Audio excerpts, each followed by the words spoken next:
always got to keep an eye out and always beware for these fire situations. Especially since we had a lot of dry lightning in our area on Saturday morning. We did see some rain showers, and you could see that in that video with Pinnacles National Park there, but still it wasn't enough to, you know, kind of keep that fire at bay. We still saw those fires. And the thing is too, trees can still smolder for a while, days after they've been hit. So we got to keep that in mind too. So it's always best to just stay fire aware.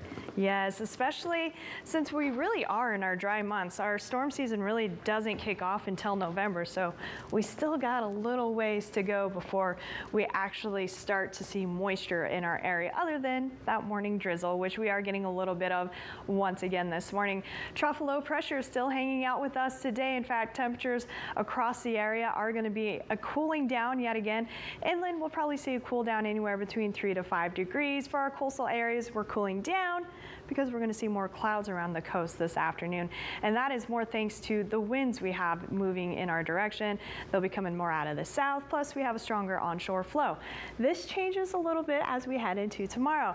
Ridge of high pressure starts to build back in, so high pressure will start to win over the next couple of days into the start of the weekend. Temperatures, though, not looking as warm as what we initially thought. We thought we were going to see temperatures just slightly above average for this time of year. Most what we're seeing now is looking like those temperatures are going to be right around seasonable, so right where we should be. So we will gradually start to warm up into the early part of the weekend, but heading out of the weekend, then the trough will win, and we're going to start to gradually cool back down Sunday into Monday. Now, these are not huge swings in temperatures by any mean. Day-to-day changes aren't going to be that noticeable. We will maybe have a few high clouds move into the area Sunday into Monday because we have a weak disturbance we're watching. Nothing that's going to bring us any rain, though. We are going to be waking up to those gray skies across the central coast again. They will be very slow to clear out of the area, staying around the coast, even around that 10 a.m. hour. Inland, though, we should start to see mostly sunny conditions. Inland locations, though, didn't see that sun until about 11 a.m. yesterday. So again, a very slow clearing of those low clouds. Inland locations will remain mostly sunny, but we're going to keep those low clouds at the coast for the majority of the day. Again, we have more of a southerly wind, so that's going to put those clouds up near the northern portion of the bay today compared to yesterday. And again, a stronger onshore flow that's going to help to keep the clouds across the Monterey Bay this afternoon. And then as we head into the overnight hours, we're going to see those low clouds fill back in. They are going to be once again widespread across the area. Temperatures for you today, 66 in Capitola, 70 in Santa Cruz. We'll be in those low to mid 70s from Felton up into Ben Lomond, a little bit warmer in Boulder Creek at 80. Those higher elevations, Summit and Bonnie Doon, will be sitting in those low 70s this afternoon.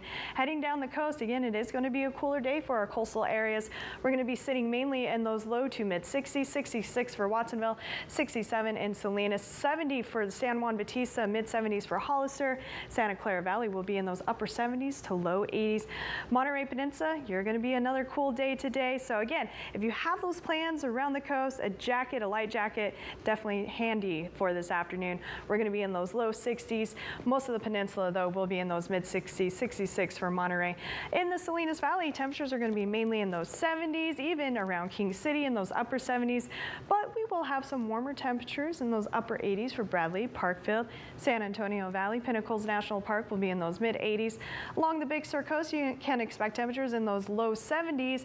In the Carmel Valley, also in those low 70s. One thing I want to point out for our inland locations, we are going to see more sunshine, and although they're not going to be super warm, temperatures inland are actually going to be very comfortable out there today.